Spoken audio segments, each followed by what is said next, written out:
You're listening to the New Hope Church podcast. To learn more about what we're doing on the south side of Indianapolis, you can check us out online at becomehope.com. If you like what you're hearing here, be sure you check out one of our companion podcasts. We have a daily devotional podcast called Let's Find Out Together, as well as an apologetics podcast called Salty Saints. Let's listen in as today's talk comes from Randy Spade.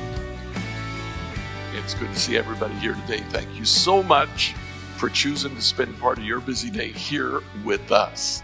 My name is Randy. I'm one of the pastors here at New Hope. We've been working our way through the book of Romans. We've looked so far at the first 3 chapters today. We start the chapter that really the image is based about. Paul presents Abraham to us and as an example of what it is that we should be. Now, back when I was in college, way back around Plato, Socrates, I forget all the teachers I had, but there was a popular image, and I looked for that image and I could not find it. But this image communicates the idea. It said that faith is coming to the end of all of the light that you have and taking a step. It literally said that faith was a leap in the dark. Well, here in Romans, we're talking a lot about faith. We continue that today. Today we dive into what it means to have faith. So let's jump into Romans chapter 4. We're going to look at the first 3 verses. Here, Paul continues his discussion about faith, but here he begins to use a historical argument. He talks about Abraham. He says, Abraham was, humanly speaking, the founder of our Jewish nation. What did he discover about being made right with God? Now, if you remember the whole idea of being made right with God, it's finding the solution to the world's main problem, the problem of sin in the world. So what did Abraham discover about resolving the problem of sin in the world? If his good deeds had made him acceptable to God, then he would have had something to boast about. But that wasn't God's way. For the scripture tells us, Abraham believed God, and it was counted to him as righteousness because of his faith. Now, Paul talks about Abraham, and last week we heard the story of a man between the 2 testaments. He wrote between the Old Testament and the New Testament, and he had a vision of himself that he died, and he saw an angel, one angel that wrote all the good things in his life that he'd done, and one that wrote all the bad things. And every person would walk up to heaven's gate, and there at heaven's gate, they would weigh good deeds and bad deeds. If you had more good deeds than bad, then you went to heaven. If you had more bad deeds than good, not so much. You went on down the road and walked in the other door. It wasn't quite as pleasant.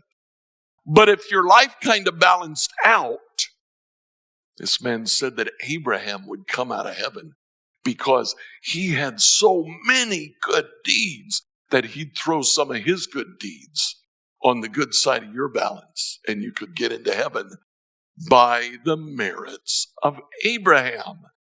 That was how they viewed Abraham. But you know what? We read scripture, and we don't see such a good man. Abraham lied. He told kings that his wife was his sister. And both kings then tried to court his wife. He lied. He did it not once but twice. God told him that he would have children with Sarah. He didn't believe God. Sarah gave him her servant girl, and Abraham fathered a son by someone who wasn't his wife. And then, to make things worse, he threw her out of the house. Not once, but twice. If you look from from Genesis chapter 13 to about Genesis chapter 19, you see a series of issues in Abraham's life. The reality was, Abraham was a flawed human being, just like I am, just like you are. Abraham sinned. But Paul said there came a time when Abraham believed God, and that righteousness was counted to him, or that faith was counted to him as if it were righteousness. So from the very start, we see that righteousness doesn't come by what we do, because pretty consistently we mess up. Righteousness comes by faith. So that begs the question, what is that faith?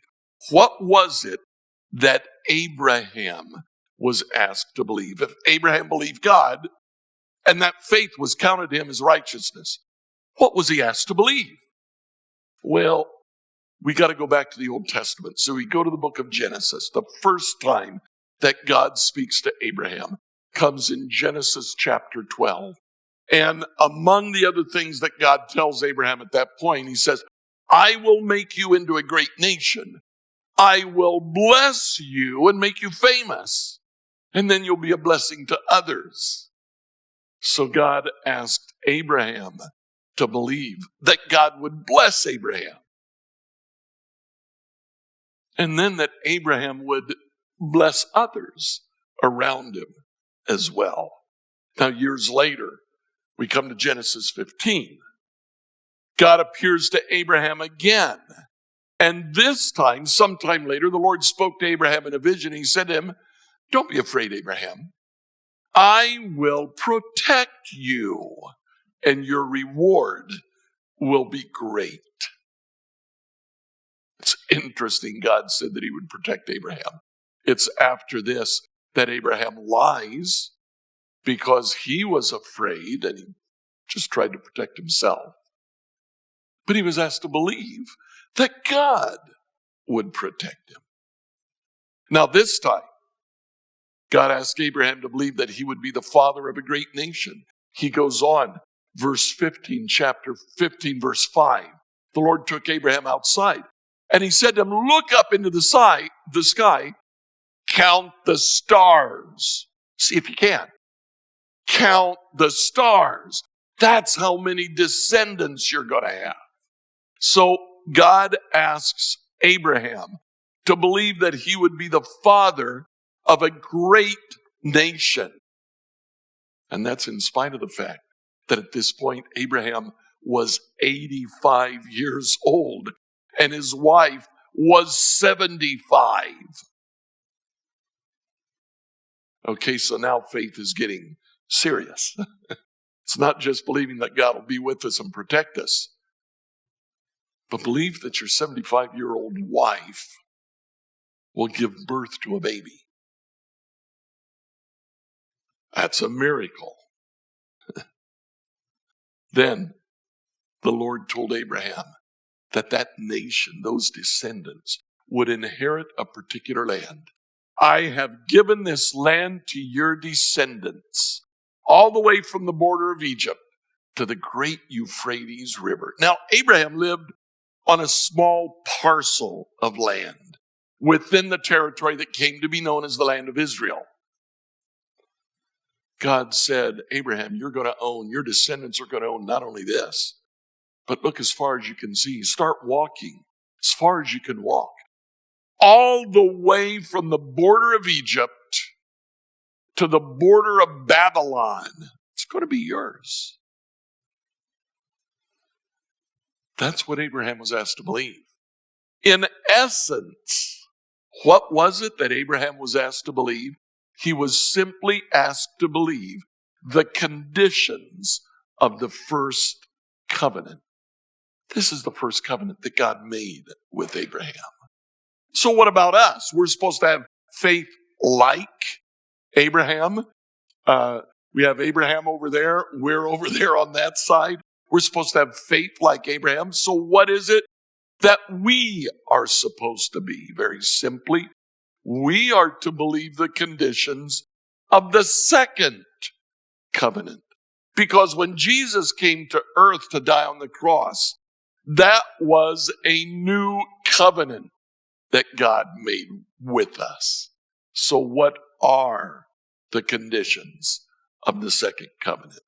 Well, from the passage that we were looking at, Romans chapter 4, if we look at verse 5, Paul says people are counted as righteous, not because of their work, but because of their faith in God who forgives sinners.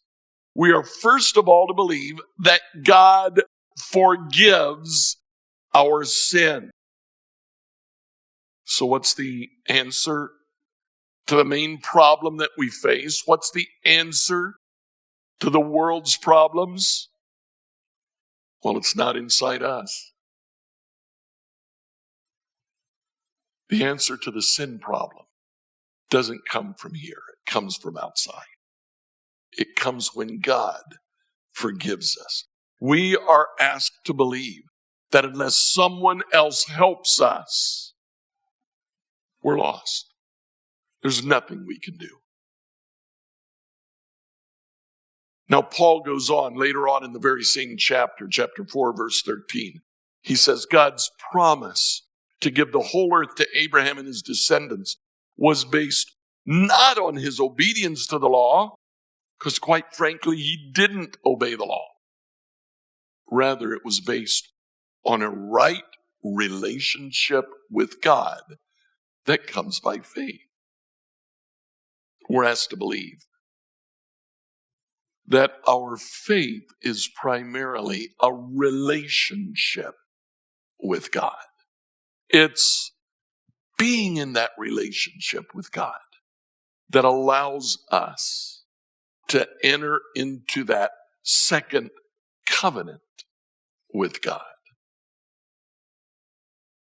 Now, there are a few things that Paul says that we need to believe about Jesus.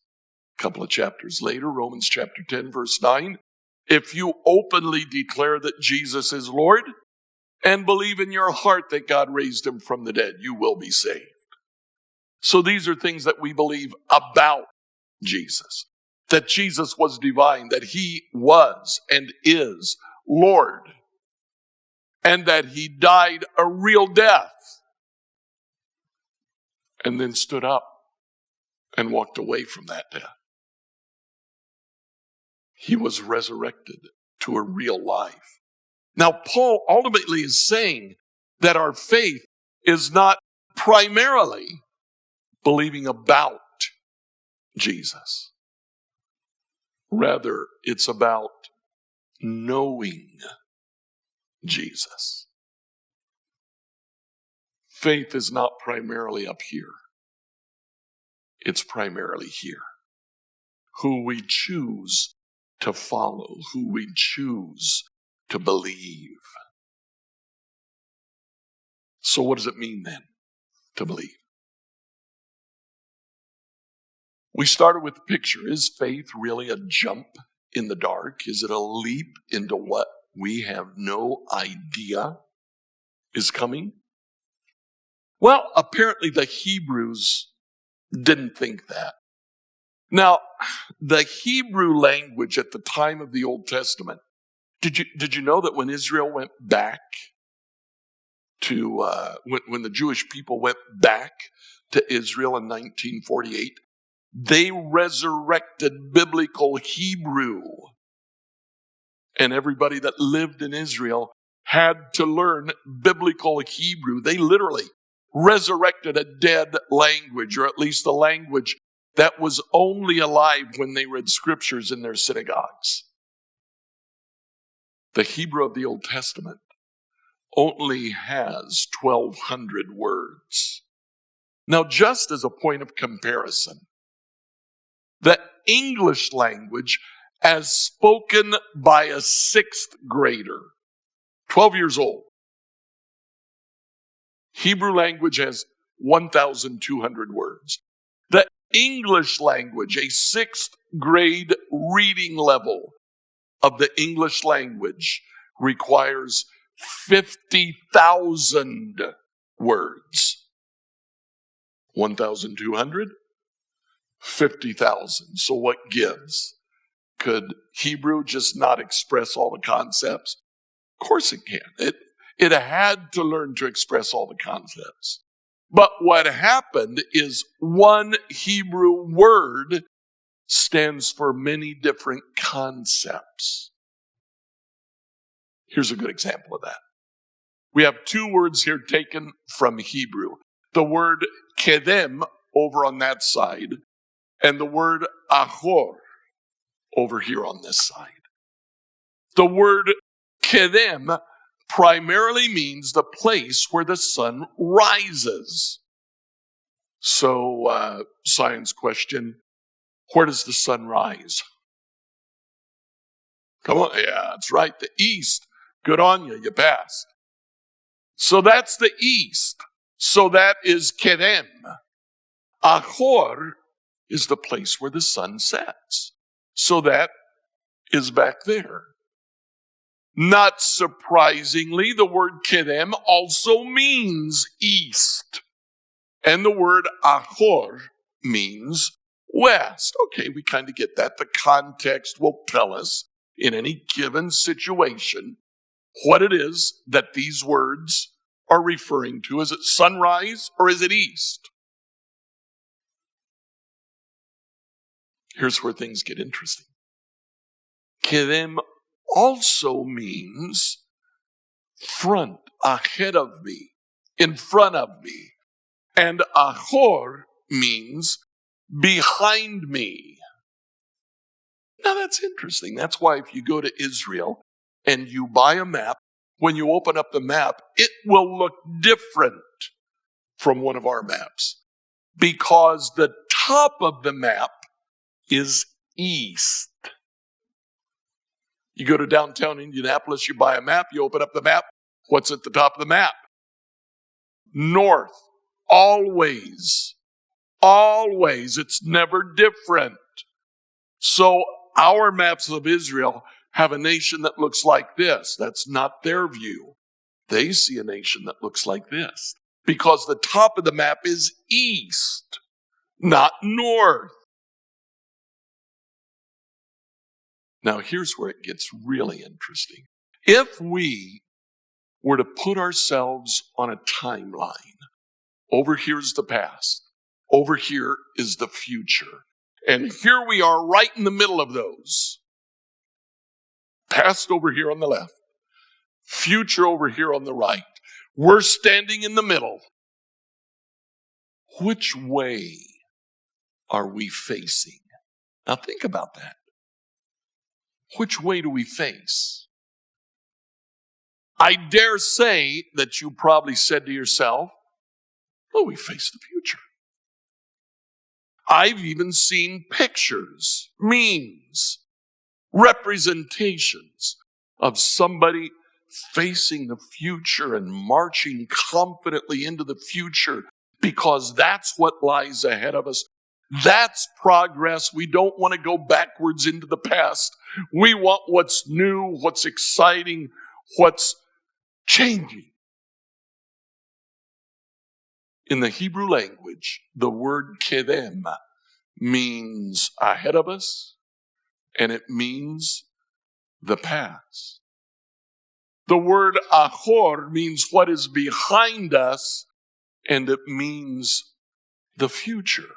Essentially, the Hebrew looks at us saying that we're facing the future, and they say, you fool! What in the world would you do that before? You have no idea what tomorrow is going to bring. Something could happen and everything changes. The only thing you really know is what happened yesterday. So they look to the past and they step confidently into the future. behind them.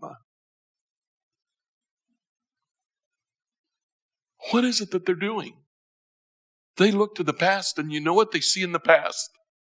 They see God. They see God protecting them. They see God providing for them. They see God guiding them. And when they see all that, they say, I have no idea what the next step into the future holds for me, but I know God. And the same God that yesterday protected me and provided for me and guided me will do that tomorrow. And they begin to walk backwards into the future, confident that the same God who was with them yesterday will be with them tomorrow. They have no idea what lies in tomorrow, but it doesn't matter because they know God will be there. That, my friends, is faith. It's a faith that does say, I don't know what tomorrow brings, but I look to my past and I see what God has done for me in the past. And I believe that He can do that for me in the future. So let's come back to the passage. We read verse 5. Let's read verses 4 and 5. Paul says here, when people work, their wages are not a gift. It's something that they have earned.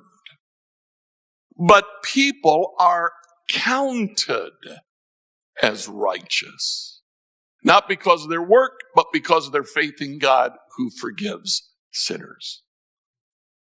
Now, Paul, for a moment, steps out of historical language. He's talked about Abraham. He's going to come back and talk about history before we finish this morning. But in these two verses, he steps out of the history class and he walks into an accounting class, because the word counted, right there in the third line, the word counted is an accounting term. He literally says people are accrued righteousness, not because of their work, but because of their faith in God. People are accounted as righteous. So what does that look like? Well, I'd like to suggest to you that it looks something like this. This is Randy's life ledger. So I was born July 23rd, 1953. If you have trouble with math, you figure it out. Just add it up, and that makes me old. Problem is, from the day that I was born to date, Randy sinned. Now, in the debit column, because of my sin, there is guilt. And in the balance column, there's death, because that is the wage of sin. That is the result of sin. Now, through my life, I've done some good things. Pretty much from the day I was born, from 7/20, actually not 7/23, that was a Thursday. So 3 days later, I went to church. And I've pretty much been in church ever since then. Now, I don't know, when I was growing up, for kids in Sunday school, they gave little badges. And if you didn't miss a day of Sunday school, you got a badge. And the second year, you got a ring around the badge. And then after that, you got little banners that hung from the badge. I looked like a World War II general. I mean, those tails hung way down there. I had probably 15 years of perfect attendance. They ran out of numbers. So in the credit column, I learned. But in the balance sheet, that didn't do a thing for me. I still sinned. I was still going to die. Well, I went to a Christian college, attended that for 4 years. There I learned even more. That's another really good thing to do, but doesn't do a thing for you in the credit column. In the balance sheet, I was still going to die. I became a missionary. I went to Colombia. I spent 17 years in Colombia, and I did some good there. But I was still going to die because of my sin. When I left there, I went back to Greenwood, Indiana, where I worked with that same mission agency for another 23 years. Did some good there, but I was still going to die. So in 2017, I actually began to pastor a church. I won't say I did any good, but I certainly learned a lot more. And in that balance sheet, I was still going to die. The only thing that made a difference is on one evening in the month of August in 1964, I believed. Somebody told me the gospel, and I said, I get it. I believe it. I want to follow Jesus. And what happened in that moment, Jesus canceled the record of Randy's guilt. You can look it up, Colossians 2:14. It says my name right there. Jesus canceled the record of Randy's guilt and took it away by nailing it to his cross. Your name's in that verse too.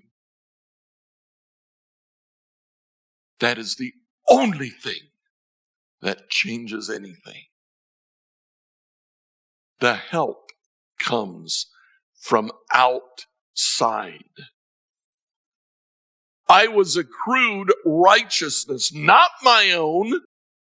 Thank God I didn't have to depend on my own righteousness. It's Jesus' righteousness. Today when God looks at me, he doesn't see my sin. He doesn't really even pay much attention to the good things that I've done. What he sees is Jesus died on the cross for me. And I said, Lord, I believe. And that's it. As a result, in the balance sheet, I have life. He took away my sin. He took away the penalty of my sin. He took away death, and he substituted for it life. Now, Paul goes on. He ends this passage quoting from David in the book of Psalms. David says the very same thing. Here's what he says. David also spoke of this when he described the happiness of those who are declared righteous without working for it. Then he quotes the psalm, "Oh, what joy for those whose disobedience is forgiven, whose sins are put out of sight. Yes, what joy for those whose record the Lord has cleared of sin." David doesn't go into the meaning of faith. But he does say that when I realize by faith that my sins are forgiven, by faith my record is cleared, and what incredible joy that brings me. So Paul, in this passage, says two great figures from Israel's history. Abraham, the founder of our Jewish nation, and David, the king of our Jewish nation. Both agree faith allows us to be declared righteous. It's not us working for our faith. So where does that leave us? What do we learn from history? Very simply, we learn that Abraham believed God. We should too. Thanks for tuning in to the New Hope Church podcast. If you would do us a favor and like or subscribe on your favorite platform, we would really appreciate it. Also, if you happen to have any questions, feel free to reach out to us at questions@becomehope.com. Have a great week and know that we are praying for you as you seek to be Jesus in every corner of your world.